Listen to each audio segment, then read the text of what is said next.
তো এই এনিমের শুরুতেই আমরা একটা মারাত্মক ব্যাডাস ক্যারেক্টারকে দেখি যে ছিল একজন ভয়ঙ্কর কিলার এবং সে টাকার বিনিময়ে কন্ট্রাক্টে মানুষ মারে। এই নাও তোমার 10 কোটি, তুমি অনেক ভালো কাজ করেছো। সরি, কিন্তু তোমাকে শেষ করার জন্য আমি 20 কোটি পাইছি। এই সেলের নাম 7, যে কিনা ওয়ার্ল্ডের বেস্ট কিলার, কিন্তু স্বপ্নে। আর বাস্তবে সে পথের ধারে চটপটির দোকান চালায়। মামা, এক বাটি চটপটি দেন। এই নাও দুনিয়ার সেরা চটপটি। হ্যাঁ, সেরা না ছাই, এর থেকে ভালো চটপটি তো আমার কুকুরই বানাতে পারে। শহরে আনতে। 7, খুব হয়েছে, আমরা আজ থেকে আর চটপটি বেচবো না। আজ থেকে আমরা এমন একটা কাজ করব যাতে আমরা কোটিপতি হয়ে যাব। কিন্তু স্যার, এই কথা তো আপনি চটপটির দোকান দেওয়ার আগেও বলেছিলেন। চুপ করো 7, তুমি কি তোমার পাস্ট সম্পর্কে জানতে চাও না? আসলে 7-এর তার অতীতের কোনো কিছুই মনে নেই। সে কোথায় থাকতো, কি করতো, কেবল তার নাম ছাড়া, যেটা হচ্ছে 7। জি স্যার, আমি জানতে চাই। তার জন্য আমাদের আগে ইস্টার্ন আইল্যান্ডে যেতে হবে, আর তাদের মডার্ন টেকনোলজি দিয়ে আমরা তোমার স্মৃতি ফিরিয়ে আনবো। কিন্তু তার জন্য আমাদের প্রয়োজন অনেক অনেক টাকা। কত টাকা? 100 কোটি। 100 কোটি? আর তার জন্য তোমাকে হতে হবে একটা কিলার। কিলার? পৃথিবীতে প্রফেশনের দিক থেকে 2 নম্বরে হচ্ছে কিলার। আর কিলারের মধ্যে ফ্রিল্যান্সিং কিলারে সবচেয়ে বেশি টাকা কামানো যায়, যদিও এটা ইল্লিগাল। কিন্তু স্যার, আমি কিভাবে একটা কিলার হব? আমি তো শুধু এই সিজার ম্যাজিক মুভটাই জানি। 7, তুমি কি ভুলে গেছো তোমার সামনে দাঁড়িয়ে আছে পৃথিবীর সেরা এবং স্ট্রংগেস্ট টিচার ডাইবো। আমি তোমাকে এত ভয়ঙ্কর কিলার বানাবো যাকে দেখে পুরো পৃথিবী থরথর করে কাঁপবে। ওই চাচা, আমার বাকি পরিশোধ করবো কবে? সমস্যা নেই, কালকেই করে দেবো। এই নাও 7, আমার নতুন আবিষ্কার, দ্য গাইবা এগ। এই গাইবা এগ ভেঙে তুমি যেই জিনিসের কথা ইমাজিন করবা সেটাতেই ট্রান্সফর্ম হয়ে যাবা। সত্যি সত্যি? ওই 7, তুই কি আমাকে অবিশ্বাস করছিস? না স্যার। আর 7 কিসে ট্রান্সফর্ম হয়ে দেখো। আরে শালা, এই মাল কোত্থেকে এলো? আর এই নাও আমার দ্বিতীয় অস্ত্র, সুপার স্পিড ফ্লাইং চিকেন। এর নাম ফে। এ তোমাকে উড়তে হেল্প করবে। সত্যি? কিন্তু একে দেখে তো মনে হয় না নিজেই উঠতে পারে। আরে, এটা কি ধরলে? সরি 7, ও এটা ধরেই উঠতে পারে।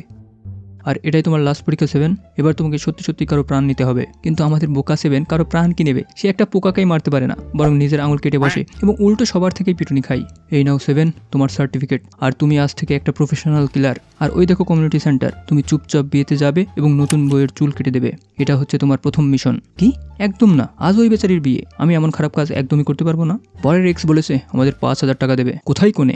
এরপর 7 ছদ্মবেশে সেই বিয়েতে ঢুকে পড়ে এবং লাইট বন্ধ হতেই সে কনের চুল কাটতে যাবে, কিন্তু তখনই তার নজর সামনের স্ক্রিনে বর এবং কনের পাস্টের একটা ভিডিও দেখায় ব্যস্ত হয়ে পড়ে, যেখানে দেখানো হচ্ছিল তারা কিভাবে একে অপরের সঙ্গে দেখা করেছিল আর কিভাবে একসঙ্গে বড় হয়েছে।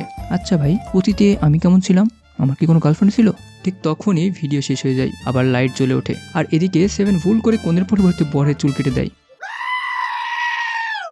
বাঁচতে চাইলে পালান ডাইবো স্যার। আর 7 আর ডাইবো স্যার সেখান থেকে ভুয়ো দৌড় দিয়ে পালাতে থাকে। আর পালাতে গিয়ে 7 একটা রোবটের সঙ্গে ধাক্কা খায়। তখন তার পকেট থেকে একটা ব্যাজ মাটিতে পড়ে যায়, যেটা আসলে তার অতীতের একমাত্র চিহ্ন। আরে, এটা তো একটা রোবট। ওই, তুমি কি ইস্টার্ন আইল্যান্ডের? আমাকে সেখানে নিয়ে যেতে পারবে? 1 সেকেন্ড, এই ব্যাচটা কি তোমার?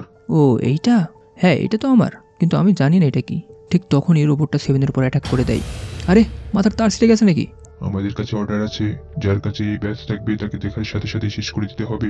এখন নিজেকে বাঁচাতে 7 তার সিজার দিয়ে অ্যাটাক করে দেয়, কিন্তু তার আগেই রোবটের অ্যাটাক তার গায়ে লেগে যায়। কিন্তু 7ও পাল্টা অ্যাটাকে সিজার দিয়ে রোবটের এক হাত কেটে দেয়। অনেক হয়েছে, এবার মরো। কিন্তু মারার আগে এটা তো বলো আমি কে, আর আমাকে কেন মারতে চাও? আমার ডেটা অনুযায়ী তুমি পৃথিবীর। কিন্তু রোবটের কথা শেষ করার আগেই একটা মেয়ে এসে সেই রোবটের মাথা ধর থেকে আলাদা করে দেয়। আরে পাগলি, ওরে মারার আগে সম্পূর্ণ কথাটা বলতে তো দিতি। ওই ছেলে, তুমি কে? আর তোমার কাছে কিলার লেগের এই ব্যাচ কোথা থেকে এলো? ক্লিয়ার লিগ আবার কি? কিন্তু তখনই রোবটটা সেলফ ডিস্ট্রাক্ট করা শুরু করে, তাই মেয়েটা সেখান থেকে কেটে পড়ে এবং 7ও কোনো মতে তার প্যাচটা নিয়ে ফের সাহায্যে সেখান থেকে পালায়। ওই 7, হুঁশে আই, আর এই নে শুকনো রুটি খা। আর তুই তোর প্রথম মিশনেই ফেল করছিস। ডাইবো স্যার, এই কিলার লিগটা আসলে কি? কিলার লিগ? কিলার লিগ হলো এই দুনিয়ার সবচেয়ে ভয়ঙ্কর খুনিদের দল। ওখানে থাকে টপ কিলাররা। শোনা যায় যদি তোমার নামে কন্ট্রাক্ট ওদের হাতে পড়ে তাহলে স্বয়ং ডোনাল্ড ট্রাম্পও তোমাকে বাঁচাতে পারবে না। ডাইবো স্যার, আমি ঠিক করে ফেলেছি, আমি হব এই দুনিয়ার সবচেয়ে ভয়ঙ্কর কিলার, টপ 100 কিলারের একজন। ঠিক আছে? আর আমি হচ্ছি তোমার ম্যানেজার। আর শোনো 7, এই নাও তোমার নতুন সিজার। আর আজ থেকে তুমি চালাবে ডাইবো জে হেয়ার সেলুন। এখানে আমাদের সব অর্ডার নেওয়া হবে। আর এভাবেই 7 হয়ে যায় একটা প্রফেশনাল কিলার এবং একটা পার্ট টাইম বারবার। পরের দিন, ওই কিউটি, চুল কাটাবি নাকি? চুপ কর, এমন চাটি মারবো না, মারির একটা দাঁতও আসতে থাকবে না। এরপর আমরা দেখি 7 তার দ্বিতীয় মিশন পাই। এই নাও, এটা হচ্ছে ম্যাড ডগ গ্যাংয়ের সর্দার। আমি চাই আগামীকাল ভোরের আলো ফোটার আগেই তুমি তার চোখের আলো নিভিয়ে দাও। ঠিক আছে ম্যাম, হয়ে যাবে। তো 7 একটা কুকুরের ভেষ নিয়ে চুপচাপ ম্যাড ডগের আস্তানায় প্রবেশ করে। কেউ তাকে সন্দেহ করে না এবং নীরবে বসের সামনে চলে যায়, যার চোখ সে অন্ধ করতে এসেছে। ওই, তুই কে? তোকে তো আগে কখনো দেখিনি। আমার নাম হচ্ছে 7 পাবে। তাকে এমন একটা নাম বলতে হবে যেটা এই ম্যাড ডগ গ্রুপের কারোর সাথে যাতে মিল না খায়।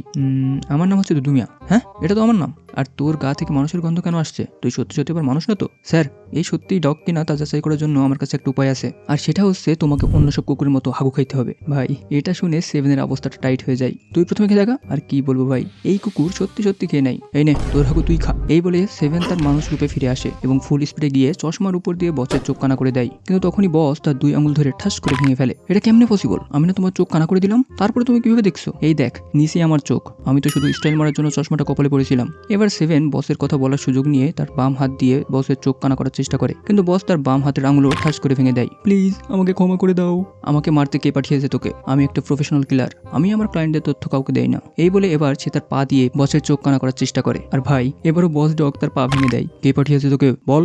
এবার সেভেন তার জিভ দিয়ে বসের চোখ কানা করে দেয়। আর এবার বস তার অ্যাংরি মোডে চলে আসে এবং সেভেনকে তার গিটার দিয়ে উত্তম মধ্যম দিতে শুরু করে এবং সেভেনকে খুবই বাজেভাবে পিটুনি দিতে থাকে। আর তখনই এক মুহূর্তের জন্য সেভেন বেহুশ হয়ে যায় এবং তার মধ্যে পাস্টের সেভেন জেগে ওঠে। সেভেন এক হাত দিয়েই বসের গিটার ভেঙে ফেলে এবং বসকে প্রায় শেষ করেই ফেলবে, কিন্তু তখনই সেভেন আবার হুঁশে ফিরে আসে এবং বস আবার তাকে ঠাপ দিতে থাকে। কিন্তু তখনই বসের নজর সেভেনের কাছে থাকা তার পুরাতন ছবির দিকে পড়ে, যেটা মিয়াও সেভেনকে দিয়েছিল। এই ছবি তোমার কাছে কোত্থেকে এলো? তোমাকে কি মিয়াও পাঠিয়েছে? হ্যাঁ। না মানে আমি জানি না। আসলে দুদু মিয়া আর মিয়াও অনেক ছোট থেকেই একে অপরকে পছন্দ করত এবং মিয়াও তাকে খুবই ভালোবাসতো। একদিন সে দুদু মিয়াকে বলে, শোনো দুদু মিয়া, তুমি যদি কখনো আমার সাথে চিট করো তাহলে আমি তোমার চোখ উপড়ে নেব। তাহলে তুমি তার সাথে চিট করেছো? সেই জন্যই সে তোমাকে অন্ধ করতে চাই। আসলে দুদু মিয়া মিয়াও এর সাথে কখনো চিট করেনি, বরং মিয়াও বাচ্চা খুবই পছন্দ করত। কিন্তু একটা কুকুর একটা বিড়ালের সাথে বিয়ে করে কখনো বাচ্চা নিতে পারে না, তাই মিয়াও এর ভালোর জন্যই সে মিয়াওকে ছেড়ে চলে আসে, যেন সে একটা বিড়ালকে ভালোবেসে তার সাথে সংসার করে বাচ্চা নিতে পারে। তুমি তাকে ছেড়ে দিয়ে অনেক ভালো কাজ করেছো, কিন্তু তাকে বলে তো আসতে পারতে, যেন সে প্রতিশোধের নেশায় তার বাকি জীবনটা নষ্ট না করে। এই বলে সেভেন সেখান থেকে চলে যায়। এবার গিয়ে দুদু মিয়া রিয়েলাইজ করে সে কত বড় ভুল করেছে। এদিকে আমরা দেখি মিয়াও তার পুরো আর্মি নিয়ে রেডি হয়ে গেছে দুদু মিয়ার উপর আক্রমণ করার জন্য। কিন্তু তখনই সেখানে দুদু মিয়া তার গিটার নিয়ে চলে আসে এবং খুবই রোমান্টিক স্যাড সং গাইতে থাকে, যে গান শুনে মিয়াও এর তার পাস্টের কথা মনে পড়ে যায় এবং তার চোখে জল চলে আসে। আমাকে মাফ করে দিও মিয়াও, আমি তোমার সাথে কখনোই চিট করিনি, বরং একটা ডগ ও একটা বিড়াল কখনোই বাচ্চা নিতে পারে না। এজন্য আমি তোমাকে ছেড়ে গিয়েছিলাম যেন তুমি অন্য কোনো বিড়ালকে ভালোবেসে তার সাথে বাচ্চা নিতে পারো। তুমি মিথ্যা বলতো, তুমি একটা মিথ্যুক। হ্যাঁ আমি একটা মিথ্যুক, কিন্তু আমি একটা কথা কখনোই মিথ্যা বলিনি, যা আমি তোমাকে কতটা ভালোবাসি। আর এরা দুইজন একে অপরকে জড়িয়ে ধরে কান্না করতে থাকে। তবে বড় কথা, এ দুদু মিয়া ছিল না, বরং এ ছিল আমাদের সেভেন, যে দুদু মিয়ার ভেষ নিয়ে তাদের মাঝে মীমাংসা করাতে এসেছিল। আর তখনই 13 সেখানে চলে আসে এবং দুদু মিয়া ভেবে আমাদের সেভেনের উপর অ্যাটাক করে দেয়, কারণ তাকে কেউ হায়ার করেছিল দুদু মিয়াকে মারার জন্য। আর এখানেই শেষ হয়ে যায় এই এনিমের প্রথম পার্ট। আর ভাই এই এনিমের দ্বিতীয় পার্ট আরো মজার হতে চলেছে এবং সাথেই আমরা সেভেনের পাস্টের খুবই ভয়ঙ্কর কিছু জানতে চলেছি। তো সাবস্ক্রাইব করে ফেলো, আর তোমরা যদি চাও আমি দ্রুত দ্বিতীয় পার্টটা নিয়ে আসি তাহলে দ্রুত 20টা কমেন্ট করে ফেলো। তো দেখা হচ্ছে পরের পার্টে এবং এখনকার মতো টাটা অ্যান্ড গুড বাই।